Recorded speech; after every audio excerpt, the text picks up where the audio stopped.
Hey everyone, today I'm coming to you with a review on the brand new Star Wars The Vintage Collection, The Mandalorian Paz Vizla, or Deluxe Paz Vizla, or Deluxe Heavy Infantry Mandalorian as the Black Series figure is called. I haven't been collecting Vintage Collection for as long as I have been collecting Black Series. I've been collecting it for, I want to say around 1.5 years, and honestly, this figure is easily one of the best TVC figures I own, and I think I just have to say that they've made. Easily top 5. There is so much good going on here, and I have a lot to say with this figure. A lot to say. I mean it. So without further ado, let's get into the Deluxe TVC Paz Vizla's review.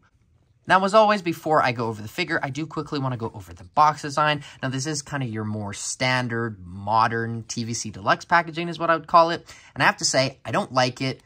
Not just because it's plastic-free, but in the sense that it doesn't make sense that it's plastic-free, because Hasbro has said numerous times at this point that there are certain figures across all their lines that require the plastic packaging, such as TVC, the retro-carded Black Series figures, and the retro-carded Marvel Legends figures, but this doesn't. I don't understand that, because we got the Maldo Kreis Mandalorian, the Snowy Mandalorian, about a year ago, and that was in the plastic packaging, and that was definitely a deluxe TVC figure. It would definitely make sense to be in a box like this, but that was on the plastic card, and it made perfect sense. So I just don't understand that they're keeping the TVC packaging plastic for the small figures, but these ones, which we've seen numerous times, have the kind of same carded design, just a little bigger bubble. We're not getting the same treatment. I just don't get that, and it really makes this weird inconsistency with the line, because a lot of people do collect this line to have it on card, and a lot of people will also collect these figures because they are a part of that same line. I just don't understand that logic. If someone could explain it to me, please do. But other than that, very, very nice image of the Paz Vizla figure on the front. Kenner logo down below. The Mandalorian up there. Little sun logo with the backpack of Paz Vizla. On the side, you have Paz Vizla holding his vibroblade, and on the other side you have him holding his shield. On the back you have the figure displayed with all of his accessories. He's included with some very, very good accessories, and then I believe the same image as the front, yeah, and then Paz Vizla again, some legalese, and on the bottom there is the price. Ooh, that is pricey. Definitely is pricey. It is the same price as a, let's say, Gaming Greats Black Series figure, but I have to say it makes more sense than other figures in this box design, i.e. the Boba Fett or the Ahsoka or the Stormtrooper with the turret. This makes sense because this is an entirely new sculpted figure, and it's a more bulky figure, and it makes sense because the Black Series version was also in a deluxe packaging, so I have no issue with this being a deluxe figure. That is certainly pricey, but it is not the worst price of most of these Black Series Marvel Legends TVC figures as of late. But other than that, I don't have too much more to say about this packaging. Don't really like it. But other than that, let's get into what I really like, which is the Paz Vizla figure. Now, here we have the Paz Vizla figure himself in all of his glory. But before I go over the actual figure himself, I do want to go over his accessories, which technically are a part of the figure, but you get what I mean. First off, here we have his main accessory being his jetpack and sniper rifle Star Wars sci-fi gun blaster tri-barreled gun thing.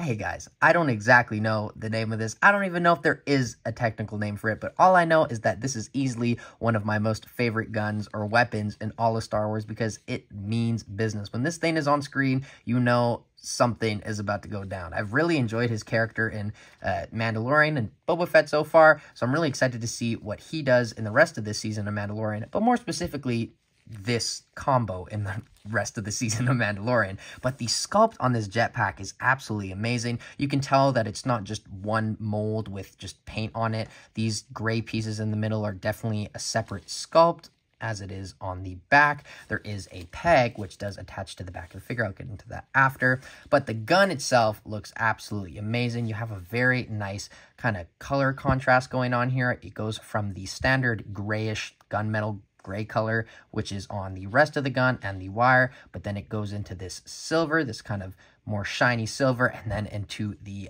bluish color from it being burned, being on fire, which you do get an effect, which I'm so happy is included to represent that, because once this is on, it just makes it look so much better. This was the same exact kind of design on the Black Series gun, but you didn't get that peg, and it makes sense. It looks cool, but, you know, when he has this down, it's not going to look blue all the time, I imagine. That's only caused from it being, you know, active. I could be wrong, but I don't believe so. I'm just saying that it really does help having this kind of flame fire, rapid fire effect, whatever we call it, on the tip of this gun. It is a little bit warped, but that isn't too big of a deal. The sculpt on this is just absolutely amazing through and through, and there is a little peg on it, just like the Black Series version, in which you can peg onto the side of the figure, and that looks absolutely amazing. You can disattach this wire thing. I don't exactly know the name of it from the gun point. I don't believe it attaches or disattaches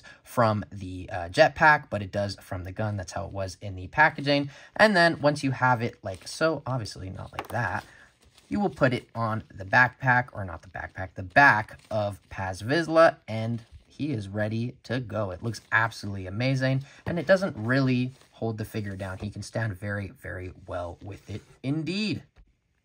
Now, like I already mentioned, you do get this flame firing effect for the gun of Paz Vizla, but you also get two effects that are the exact same color, essentially the same thing, just a different sculpt for his jetpack. Now, these are the exact same mold. These two are. This is a new mold, I believe. I could be wrong on that. I don't know what other figure would have used this, but I believe that is a new sculpt. These, though, are not a new sculpt. These were the same ones that were included with the Tatooine TVC Boba Fett, as well as the TVC Dark Trooper, and they go on his jetpack very nicely. Now, the last two accessories that are included with the Paz Vizla figure are his vibroblade and his shield, or his hollow shield. These are so awesome to get because they're very prevalent amongst Mandalorians in Star Wars, but this is our first time, I believe, getting this in TVC and even Black Series. So it is very awesome to get these for the first time. But the shield has a little peg or little port on the back, and it just goes right into the arm gauntlet of Paz Vizla, just like so, and it stays in there very well. And then the vibroblade, he can obviously hold it just like so, and that looks awesome. But what I really like about this, and what I didn't realize until a few days after getting this figure, is you can actually port this knife, or I'm going to call it a knife, I can't keep calling it a vibroblade, this knife into his boot. And it fits in there very well. That is awesome to get. We never got that with the Black Series, so I really wasn't expecting it. But it just makes me like this TVC version of Paz Vizla more than the Black Series version. And that's why I'm really happy that they waited to make this figure rather than just rushing it out and not giving us the best version. That's not saying the Black Series version isn't amazing. It is certainly a great figure, but I gotta say, this just has so much more going for it. Now, here we have the Paz Vizla figure himself. Now, this looks absolutely amazing. It is an entirely new sculpt, which I guess kind of goes without saying, but I thought I'd mention it anyways. And because of that, we get that modern TVC design, technique, and specifically the modern TVC articulation, which in this case, I might go as far to say it's even better than the Black Series figure. And what else is even better than the Black Series figure is the paint that they went with. The color of blue is way more accurate to the show than the Black Series version, and not only the blue, but the other colors throughout just make this figure look like it just popped right out of the screen from The Mandalorian. Now, starting off with the helmet, you do have that silver paint to represent the two dents in his helmet. I guess he's been through a little bit more than Boba Fett if we're going by dents in the helmet logic, because, hey, he's got one more dent in his helmet than Boba Fett, but hey, overall, we know Boba Fett has been through more than this guy, although, hey, maybe he hasn't. I don't really know too much about this character, nor does anyone, but hopefully that will change in this season of The Mandalorian and later seasons as well. But that silver paint is consistent throughout the rest of the figure, and it looks absolutely amazing. But that helmet looks amazing throughout. On the back, too, you have some sculpt detail to represent even more damage. Not painted, but still looks absolutely amazing. No, there is no Jon Favreau head sculpt underneath. Sorry if your hopes were up when you clicked on this video, but if that's what you were looking for, you're not going to find it here, sadly, which, hey, I don't think anyone was really expecting that. But the torso is absolutely amazing as well. That silver paint is very well applied, as it is on the shoulder pads and I guess on the legs as well. You have it down there, there. Just, it's all over the figure on the front, not the back, which doesn't really matter, I guess. Oh, you have a little bit there, but other than that, not much going on. Now for the gauntlets on Paz Vizla, this side is certainly a lot more detailed and entertaining than this side. It looks good, it's accurate to the show, but this side has the flamethrower and you do have some silver paint on it. It is also the side in which you can port the shield onto, which is very, very cool. Now the wire that you do have here is very, very well designed. It is not going to break. I don't think it's going to break. It's a way softer plastic than, let's say, the Jango Fett Black Series figure, which you move that figure 2 times there, and it'll break. Here, it is very, very well sculpted and very, very well applied, so I don't think you will have any problems with that by any means, but still looks very awesome nonetheless. And you also have that same color going onto the shoulder pad, which you don't have on the other side, which is also accurate to the show. Now, the belt here looks awesome. You do have 4 pouches, and I want to say it has some black wash, but that could just be my eyes deceiving me. And you do have some silver paint there as well. Now for the legs, they look very good as well. This whole figure looks good, but you have some silver paint on the thigh there, on the left thigh or his right thigh. And then the white gray, the grayish white color that they have here is certainly more accurate to the show than the Black Series version. I have the Black Series version right next to me, and I'll show it into the comparisons, but it is a way, way darker color, which is definitely not accurate to the show, as that figure came out a few months before the show aired, I believe. On the knee pad, though, on this side, you have a lot more silver paint than this side. Well, I guess you have equal amounts, but it's just spread out differently, but that looks very, very good. And then going down, same thing as the rest of the figure as with the silver paint, but you do have some dents there as well. And then you also have some silver paint on the knee guard or whatever that is, shin guard, I don't exactly know the name of that, and that is on the other side as well. And you also do have the little sheath on his boot for the vibro blade, which I mentioned earlier. Now the boots or the feet look very, very good. Accurate sculpting to the show. I was looking at this figure online thoroughly before I reviewed this figure to make sure I got everything right, and these look very, very accurate to the show.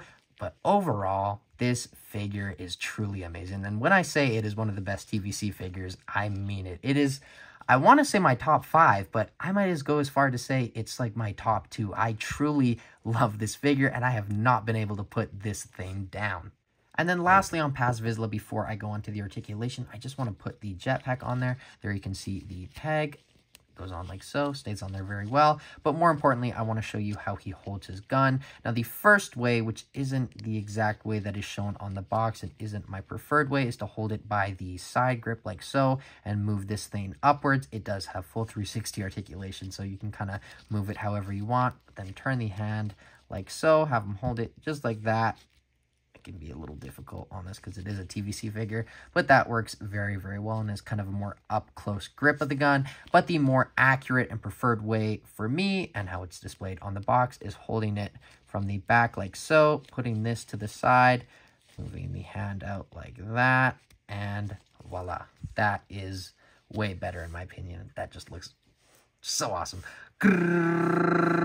Now for the articulation on the Paz Vizla, the head goes up that much, good enough range, down, side, side, full 360, overall, very good articulation for a TVC figure, that's what I mean. And then the arms go out that much. The shoulder pads are a softer plastic, so they don't get in the way, so you get essentially 90 if you push it up far enough, but it goes down full 360. You do get a single jointed elbow that also does rotate on both sides, just a little less range here because of that cord. And then the hand on this side goes up, down, and full 360. That does get in the way, but on this side it is a vertical hinge, so it goes up, down, and full 360. The ab crunch is absolutely amazing because it goes down, up, which is crazy, side, side, full 360, but you also get another joint, which is crazy for TVC. That's what I mean when I say the articulation on this figure is absolutely amazing. And overall, that is just Black Series levels of articulation. And I'm so happy that we are getting that on TVC figures because they deserve it. And then the legs kick up that much. Back, splits, upper thigh cut, single jointed knees that do also rotate. And then look at this. That movement is crazy. You would think that that would get in the way, but that is absolutely insane movement, and that is just like that on the other side as well. Well, I don't want to jinx it, but yeah. Come on. I guess it isn't as good as this side. This side has a little more movement. This, I guess, is less because it is attached to the rest of it. This one is not, so you do get more movement, but overall, just insane articulation on this Paz Vizla figure. Now, first for comparisons, here we have the Rescue Set Mandalorian, as well as the TVC armor next to Paz Vizla. These are kind of the two primary Mandalorians that he interacts with, and these look amazing. I can't believe that we have all of these in TVC. This line truly is getting better and better day by day. Here we have the TVC Cosca Reeves, as well as the TVC Bo-Katan next to the Paz Vizla. Here we have the TVC Death Watch Mandalorian, as well as the TVC Axe Wolves with the kind of wonky, oversized looking helmet. Here we have the TVC Rosario Dawson Ahsoka, as well as the TVC Morak Boba Fett next to the Paz Vizla. Next up here we have the Super Commando Mandalorian next to Paz Vizla, as well as the TVC Death Watch Airborne Trooper, I believe is his name, next to the Paz Vizla. And then lastly, for comparisons, here we have the TVC Stormtrooper, as well as the Deluxe TVC Dark Trooper next to the Paz Vizla. I thought I would show him because he is kind of a similar height as the Paz Vizla. Those last two figures were the last TVC comparisons. The main comparison that I wanted to show was with the Black Series version. As you can see, there are a lot of similarities here, but there certainly is a lot of differences as well. Primarily where this cord is attached, I just noticed that it is attached to the flamethrower here, but on this one, it is attached to the jetpack, which is inaccurate, as is this Mudhorn. And that is not accurate to the show. So that's my point is, yes, this is a fine dandy figure overall, but, you know, because they made this based off concept art and released it, I believe, a few months before the actual show came out, I just don't think this is the best version of Paz Vizla in the Black Series that we could have gotten. However, with TVC, that is a whole nother story. I personally think this is the best version that we could have gotten in TVC. I certainly prefer this version overall compared to the Black Series version, but I certainly do like the Black Series version a lot as well. There you can see the back as well. Very similar, but yeah, those few couple differences definitely make me prefer the TVC figure overall, especially I'm just looking at this helmet. That is definitely not accurate to the show. I know that is exactly one-to-one what the helmet looks like on the TVC figure as it does in the show, but this Black Series helmet has a little bit of room to improve. I don't exactly know what it is. It certainly is that little groove there on the middle, but it also is just this shape. It is, I want to say, 2 round, and you also have 3 dents rather than 2 on this, which I don't think is as big of a deal, but definitely still something to know. But overall, yes, the Black Series version is a little bit of a downgrade compared to the TVC version. This figure is just amazing. Now for my final thoughts on this TVC Deluxe Mandalorian Paz Vizla, this figure is absolutely amazing. Just a phenomenal TVC figure and just a phenomenal action figure overall. I truly don't have any gripes or any problems with this figure. So for a rating, I'm honestly going to have to give this figure a 10 out of 10. I think that's suiting. I don't give that to too many figures, but I think this figure truly deserves it. Certainly, it is an expensive figure, but you definitely are getting what you pay for here, in my opinion. You are getting one of the best vintage collection figures that they have made to date. And if they keep making figures like this, TVC is definitely headed into a very, very good direction. But as always, let me know what you think of this figure in the comments below. Is it as good as I say, or am I just overhyping it? I don't think I am, but hey, I always am open to your thoughts. And until my next video, I have been Jagger Collector. Thank you so much for watching, and I will see you tomorrow. Bye, guys.